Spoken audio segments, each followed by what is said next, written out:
ó Hera real, de semblante majestoso, de forma aérea, divina, rainha abençoada de Zeus, entronizada no seio do ar cerúleo. A raça dos mortais é o teu cuidado constante.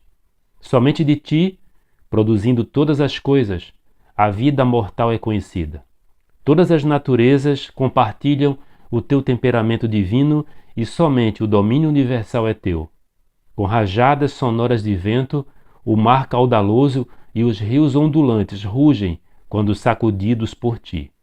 Venha, deusa abençoada, famosa rainha toda poderosa, de aspecto gentil, alegre e sereno. Hino órfico 16, a Hera.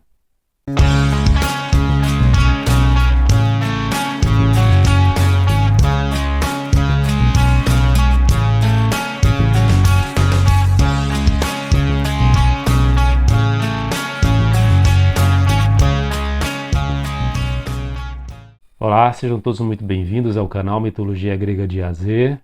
Meu nome é Sérgio Paulo de Melo Feitosa, sou mestre em Ciências da Religião e psicólogo clínico, e é um prazer estar aqui mais uma vez trazendo conteúdo sobre mitologia grega, e como nós estamos já apresentando há algumas semanas, esses conteúdos são específicos em relação à deusa Hera. E a gente vai ter ainda alguns episódios para a gente deixar o estudo e a apresentação da divindade Hera a mais completa possível, tá? Então, na semana passada, na semana retrasada, acredito que eu deixei publicado o último conteúdo em relação a alguns elementos que são dedicados ou que eram dedicados à deusa Hera, e a gente vai dar continuidade agora a algumas gestas, algumas situações em que a divindade esteve envolvida e que foi interesse, preocupação, inspiração dos poetas, dos mitógrafos na antiguidade. Eu vou trazer hoje aqui um conteúdo que eu considero muito curioso, né, muito importante, mas eu não vou antecipar ainda ele. Mas antes de comentar especificamente sobre esse conteúdo, como eu disse agora, que eu considero curioso, eu quero deixar aqui abraços a algumas pessoas. Quero deixar aqui um abraço à nova inscrita, Anaí Predebon, né? Conheço a Anaí pessoalmente, quero deixar aqui meu abraço para ela. É um prazer contar com a presença dela aqui. Eu quero deixar também um abraço para Eliane Corte Basso, do canal Viagens e Histórias. A Eliane fez uma reação em relação à última publicação. Muito obrigado, Eliane. E de fato eu vou colocar, vou sempre colocar o link do seu canal, que é um canal muito bom, que vale a pena ser conhecido. Quero deixar aqui um abraço para a Wanda Lenhart, né? Então a Wanda é uma terapeuta que reside no sul do Brasil e a gente também já teve contato, né? Então comecei até a fazer yoga com a Wanda alguns anos atrás, e a Wanda fez uma reação. Quero deixar aqui meu forte abraço para ela.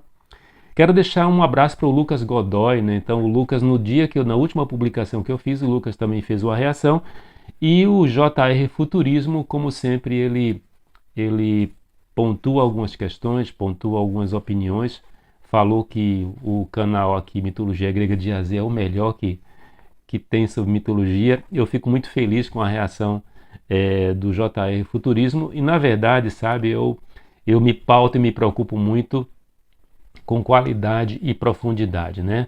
A gente está num período muito do copia e cola, que é isso que às vezes a gente infelizmente encontra em internet. Como eu sou de um período, e acredito que muita gente ainda inclusive acredito que vocês, da importância do livro físico, o meu contato com a mitologia grega se deu exatamente nesse período, né? Das bibliotecas, das coleções, né? E foi ali ainda na minha pré-adolescência que eu me debrucei e fui encantado pela mitologia grega. Quero deixar aqui um forte abraço para todos, tá? Bom, então a gente vai dar hoje uma apresentação em relação a um conteúdo, como eu disse, que eu considero muito legal, que são os perseguidores da deusa Hera. Muitas vezes a gente fica achando que a Hera, ela era a perseguidora, né? Os contos insistem bastante nisso, inclusive eu vou falar sobre isso, tá? Então eu não vou deixar de lado essa questão de que alguns contos, alguns mitos evidenciam esse lado da divindade em relação a quem ela perseguia. O mais famoso, inclusive, é o Héracles, tá? Só que o conteúdo, inclusive, que a gente tem para falar hoje, ele fala exatamente por que o Héracles tinha esse nome Héracles, tá? Na verdade, é um epíteto. Na verdade, Héracles quer dizer aquele que faz a glória da deusa Hera. Ora, se ele foi tão perseguido assim pela deusa, por que ele tem esse nome, não é? Mas enfim, então aqui eu vou falar de 3 situações ligadas a 3 personagens que perseguiram Hera. Eu vou partir daquele que eu entendi que seria o personagem mais recuado para o mais contemporâneo dentro do mito, para que a gente possa ter esse entendimento bem legal. Bom, mas antes da gente dar continuidade, eu quero agradecer a presença de todos aqui. E se você chegou aqui por alguma indicação de algum amigo que recomendou o canal Mitologia Grega de AZ, ou mesmo o YouTube que recomendou o meu canal, então seja muito bem-vindo. E eu vou pedir que você se inscreva no canal, que você dê o seu like, que você ative as notificações, porque do momento em que você ativa as notificações, obviamente você vai ser informado. Isso vai ajudar o impulsionamento do canal, para que a gente traga mais pessoas que são amantes da mitologia grega para o nosso debate. Tenho algumas ideias para o futuro breve em relação ao canal, mas enfim. Então, se você fizer isso, se você se inscrever, vai ser muito legal, vai ser muito bom, ficarei muito feliz. Um forte abraço a quem está chegando agora no canal Mitologia Grega de A a Z. E como eu disse num certo momento aqui agora, eu vou pontuar esses 3 personagens, daquele que eu entendi que é mais recuado até o mais contemporâneo. Quem são esses personagens? Um chama-se Porfirion, o outro é o Ephialtes e, por último, o Ixion. Então, o Ixion é um herói. Os 2 primeiros são 2 figuras que se encaixam no aspecto dos monstros, tá? E o Ixion, ele já está no grupo dos heróis. Então, se a gente parar para pensar e recordar o conteúdo que foi dito aqui no canal, no período lá dos deuses primordiais, nós sabemos que houve um certo momento em que houve a titanomaquia e a gigantomaquia, que diz respeito exatamente ao conflito que aconteceu entre a segunda geração divina para a terceira geração divina. Então, a segunda geração divina, os titãs, e a terceira geração divina, os olímpicos, né? Então, houve um conflito liderado por Zeus para derrubar do poder Cronos, que era um tirano, né? Tornou-se um deus tirano, e houve a chamada titanomaquia, que o mito diz que durou 10 anos. Os poetas falam que durou 10 anos. Num certo momento, quando os titãs foram vencidos e foram arremessados ao Tártaro, Géia, ela encampou uma resistência aos olímpicos, liderados pelos gigantes. E aí vai surgir a gigantomaquia. E os gigantes, eles foram seres criados na castração de Uranus, né? Então, quando houve a castração de Uranus, além do nascimento de Afrodite, que é a nossa querida Afrodite ali atrás, né? Do Botticelli, então também surgiu a raça dos gigantes. Uma raça belicosa, perigosa e agressiva. Mas eles até então eles não tinham se envolvido no conflito com os olímpicos e com os titãs. E Géia, ou Gaia, ela instigou os gigantes contra os olímpicos, como se fosse uma tentativa de manter o poder, alijando aquela possibilidade de que os olímpicos chegassem ao poder supremo. Então ela instiga esses filhos, né, que estavam meio que deixados de lado. O mito conta que quem começou a gigantomaquia foi exatamente o Porfirion. O Porfirion, ele era uma espécie de líder entre os gigantes, e também ele era secundado por um outro irmão dele chamado Alcioneu. Então eles eram uma dupla muito forte, e eles eram cabeça de todos os gigantes. O mito fala de que ele, num certo momento, ele, inflamado de desejo pela deusa Hera, e até porque a gente está imaginando que eles todos circulavam num certo momento, porque não havia o conflito no mesmo lugar. Então ele, inflamado de desejo pela deusa Hera, ele tentou agarrar, ele tentou estuprar a deusa Hera, chegando a arrancar suas vestes. Isso é relatado no Pseudo-Apolodoro, se não estou enganado. O Pseudo-Apolodoro na obra dele, Biblioteca, ele diz assim: os maiores deles, gigantes, foram Porfirion e Alcioneu. No decorrer da batalha de deuses e gigantes, Porfirion avançou contra Heracles, e também Hera instigou nele uma paixão, quando ele rasgou seu vestido e quis estuprá-la. Ela pediu ajuda, onde Zeus o atingiu com um raio e Heracles matou a flechada, né? Inclusive, tá um outro autor antigo, que é o Ptolomeu Hefestion, ele diz o seguinte: Heracles foi chamado de Neilos em seu nascimento.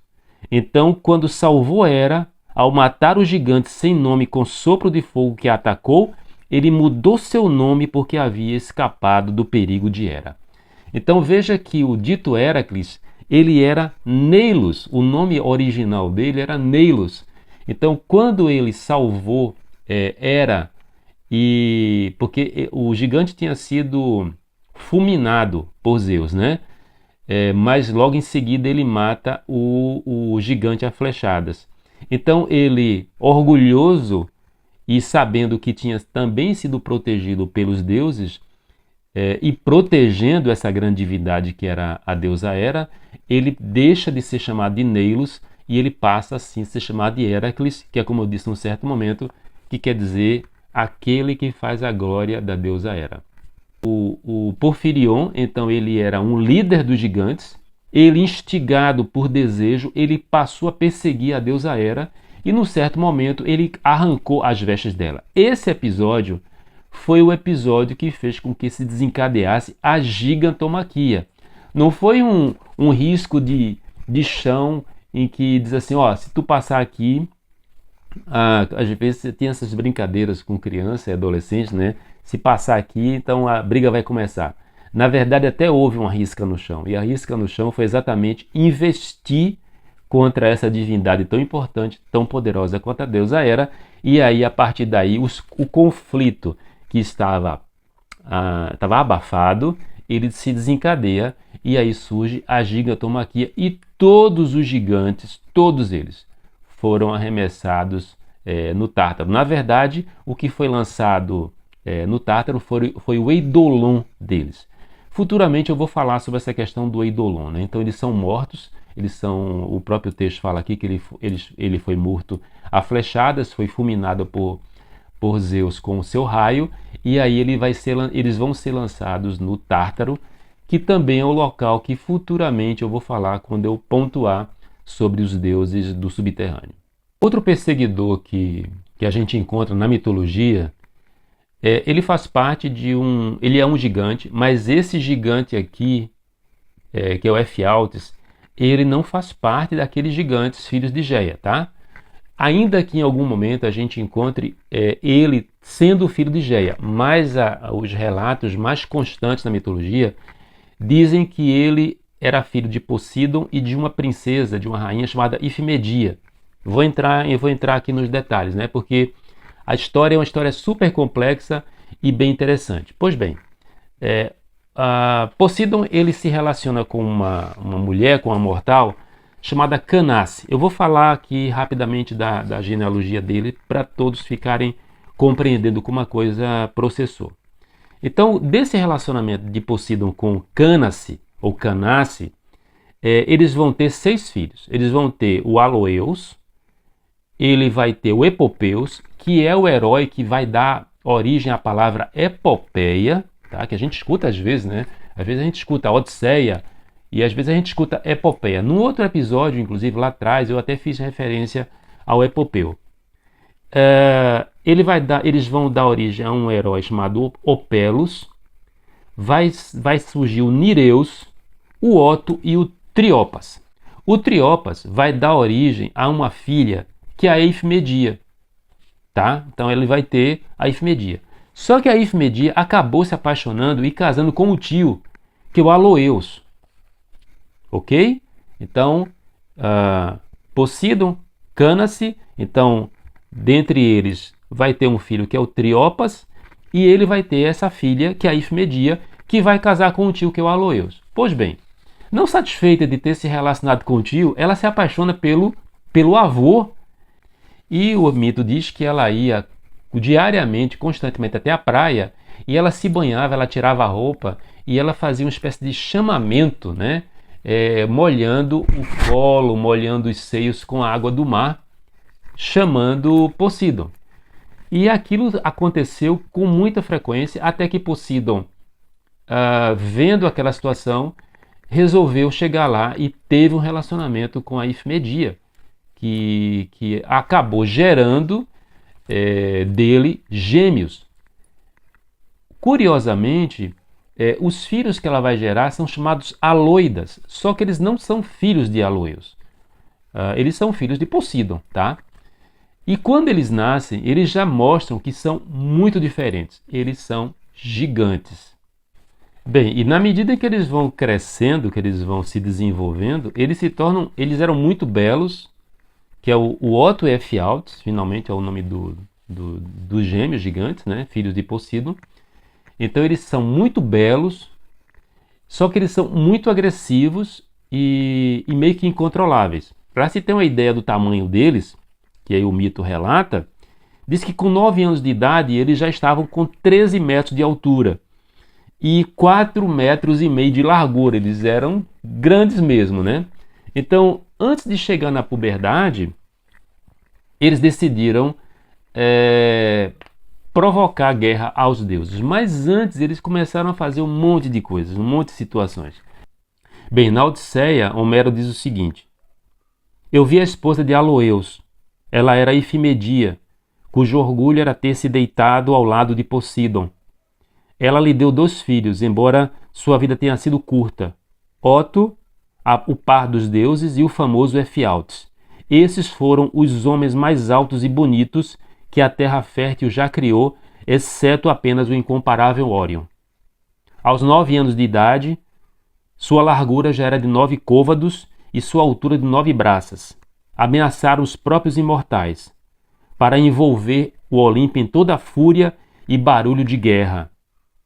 Medida dos seus anos, mas o que o deus Quiseu gerou, o de lindo cabelos Leto, que deu à luz, Apolo, destruiu os dois antes que a primeira penugem pudesse aparecer sobre suas sobrancelhas e se espalhar e adornar suas bochechas.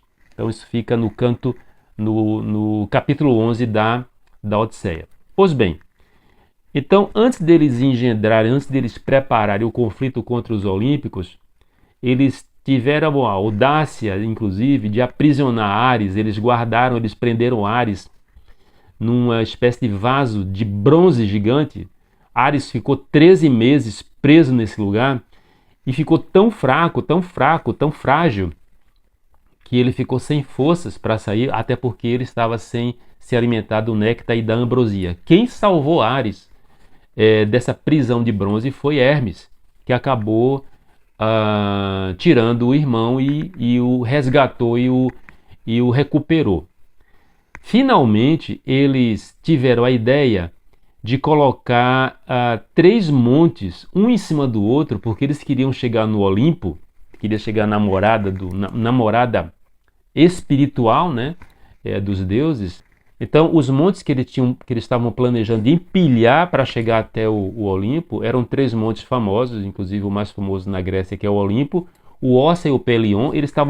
A ideia era colocar um em cima do outro, e os dois se apaixonaram por 2 divindades que eram problema puro, né? O Otto, ele se apaixonou por Ártemis, e o Ephialtes se apaixonou por Hera, ninguém menos do que Hera. E lá o planejamento era deles raptarem as 2 divindades, as 2 deusas. sabendo da intenção deles e antes que a coisa tomasse um rumo meio que incontrolável, porque eles ainda eram crianças e já estavam planejando isso aí, né? Então o mito diz que o mito atribui a morte deles ou o lançamento deles no Tártaro por três motivos. Nós encontramos três razões. Um diz que eles foram fulminados por Zeus, né? Uma outra versão diz que Ártemis se metamorfoseou numa corça e eles começaram a correr atrás dessa corça, achando que era um animal de verdade.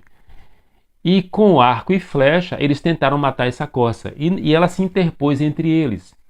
Num certo momento que eles lançaram as suas armas, as suas flechas, ela simplesmente saltou e eles acabaram se matando, né? Mataram um ao outro. Mas a versão mais encontrada no mito diz que quem matou eles a flechadas foi Apolo, né? Que aqui a gente encontrou no caso de Homero citando. E após essa morte deles, Zeus pegou eles dois, amarrou eles numa coluna com serpentes e lançou no Tártaro, e junto da coluna em que eles ficaram amarrados havia uma coruja que ficava gritando o tempo inteiro. Então essa foi a pena que foi imposta aos Aloidas, Oto e Efialtes, por sua híbris, né? Que é algo que a gente também não pode esquecer. No próprio mito dos heróis eu vou falar sobre a híbris, que é bem característico nesse mito, assim como a gente vai encontrar no próximo personagem, que é o Ixion, tá bom? Então, o Efialtes é esse perseguidor, né? Ele chegou a perseguir a Hera, mas o rei dos deuses, né? o soberano, o sucerano dos deuses, deu um jeito, ou alguns outros deuses, tanto uma versão diz que foi Ártemis, outra versão diz que foi Apolo, acabaram resolvendo esse conflito que poderia se desenvolver caso os Aloidas tivessem se desenvolvido mais. Mas agora a gente vai finalmente para talvez o mais importante deles, que é o Ixion. Bem, o próximo personagem, ele é o Ixion, como eu disse, né? E Ixion tem uma origem muito interessante e é bem complexa. Ele é um rei da Tessália, ele é um personagem vindo da Tessália, e os problemas começaram com ele já bem antes da história toda que vai envolver ele com a deusa Hera. Ele se apaixonou por uma princesa chamada Dia, e para ele conseguir a mão da princesa, ele disse para o sogro, o futuro sogro, que ele iria prover o sogro de um monte de presente, enfim, e ele convenceu o sogro de que aquilo ali era a verdade. A gente não pode esquecer que se tinha uma coisa que os gregos antigos davam importância, eram aos presentes. Os presentes eles significavam a importância, tanto que era muito comum os visitantes, ao invés deles, eles podiam até levar presentes, mas era de praxe, dada a importância do visitante, ele voltar para o lugar que ele veio com muito presente. Isso significava a importância dele. Então Ixion chega para esse rei e ele diz que vai prover o sogro de um monte de presentes e tudo mais e tal. Só que depois que acontece o casamento, o Dioneu, o sogro, ele chega até Ixion para requerer os presentes, né? Tudo aquilo que o Ixion tinha prometido. Só que o Ixion não tinha, né? E ele preparou um estratagema, ele convidou o sogro para conversar, para mostrar algumas coisas, tinha preparado uma cama de carvões ferventes, e num certo momento de distração do sogro, ele lançou o Dioneu nessa cama de carvões e ele matou o sogro. Na verdade, de uma certa forma, o Ixion, guardado as devidas proporções, é como se fosse o Caim da mitologia grega, né? Então é a primeira referência na mitologia a alguém que mata um parente, é o Ixion.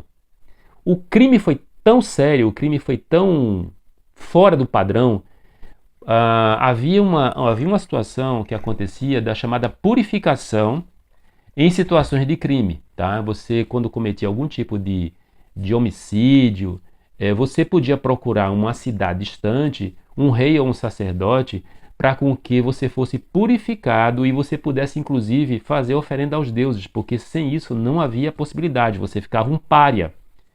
Então o crime de Ixion foi tão grande, tão sério, que ninguém se prontificou a purificar ele. Ninguém. Vendo a peregrinação dele pelas cidades, pelos lugares, porque ele se torna completamente marginalizado, Zeus acaba se condoendo da situação de Ixion e o acolhe, inclusive, no meio da convivência com os próprios deuses. Então o próprio Zeus recebeu Ixion e o purificou. E não satisfeito com isso, o que é que Zeus fez? Deu a Ixion néctar e ambrosia, transformou Ixion no imortal. O problema estava feito, né? Então agora, fazendo parte da corte dos deuses, ainda que tivesse a sua origem mortal, ele começou a fazer das suas no meio dos deuses. Até o ponto em que ele olhou para Hera e as representações, a descrição de Hera é que era uma figura feminina belíssima, né? Lindíssima, só perdia em beleza para a própria Afrodite. Então ele tentou seduzir Hera, ele tentou se aproximar dela e fala do seu desejo por ela. Ele aproveita as situações que acontecia dessa convivência com as divindades para falar do seu desejo por ela. Ao ouvir isso, ela, extremamente irritada e mexida no seu brio, na sua firmeza, ela vai se queixar para Zeus, dizendo o que tinha acontecido. E Zeus acredita na esposa e fica observando o comportamento de Ixion e começa a constatar de fato que aquilo estava acontecendo. E o que é que Zeus fez? Zeus confeccionou um simulacro de uma mulher em forma de nuvem, que vai chamar Néfele, inclusive, com semelhança absoluta em relação a Hera. E ele vai dar a Néfele a capacidade de ação. Não era apenas um simulacro desprovido de ação. Não.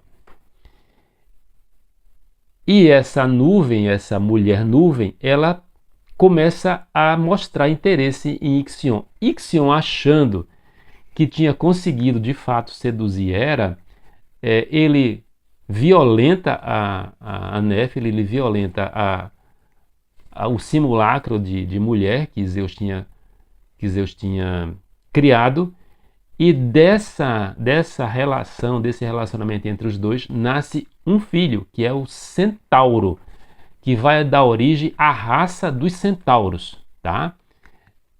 Quando Néfele ela engravida, Zeus imediatamente pegou Ixion, o amarrou a uma girândola, uma roda de fogo, e o lançou no Tártaro, do qual ele, obviamente, pelo fato dele ter sido imortalizado, pela condição dele ter comido a ambrosia e ter tomado o néctar, ele agora não era um mortal, não era mais. Ou seja, se havia uma imortalidade possível para o indivíduo comum no reino dos mortos, no caso dele como imortal agora, a pena de fato era pelo fim dos tempos, por toda a eternidade. Bom, então, esses são os 3 personagens perseguidores da deusa Hera, né, com suas respectivas consequências, suas respectivas histórias. Então, muitas vezes a gente fica achando que o mito só lembrou dela como perseguidora, mas ela teve os seus perseguidores, né? Então, como vocês podem observar, no caso do mito dos centauros, o mito dos centauros vai chegar até Héracles, ele vai chegar até Pirito. As figuras dos centauros vão influenciar, inclusive, as artes, mas os centauros estão associados, na sua origem, a um desejo não concretizado de um herói, que é o Ixion, em relação à própria deusa Hera. Bom, então se você chegou até aqui, Isso quer dizer que você gostou do conteúdo do canal. Eu quero deixar aqui um abraço para você e pedir que você se inscreva no canal, que você dê o seu like, que você ative as notificações, divulgue o canal para algumas pessoas, para pessoas que você considera que gostam desse conteúdo. Vai ser um prazer poder receber todos aqui. Eu estava observando, inclusive, nas estatísticas do canal, de que já escutei, inclusive, de outros produtores de conteúdo, a maioria das pessoas que assiste, elas acabam não se inscrevendo. Então, a diferença ali, para mim, no meu canal aqui, em relação a quem assiste e que não é inscrito, é um pouco maior do que os inscritos. Então, eu vou pedir que você, se não for inscrito, que você se inscreva e que você vai ser sempre bem-vindo aqui ao canal Mitologia Grega de A a Z. Um forte abraço a todos e nas próximas semanas vamos continuar sobre os conteúdos relacionados a deusa Hera e eu vou trazer na próxima gravação, no próximo conteúdo, as figuras que no mito Hera perseguiu e a mais importante figura, o herói Héracles, com todas as suas tristezas, todas as suas angústias e problemas que ela provocou. Um forte abraço a todos e até um outro momento, até breve.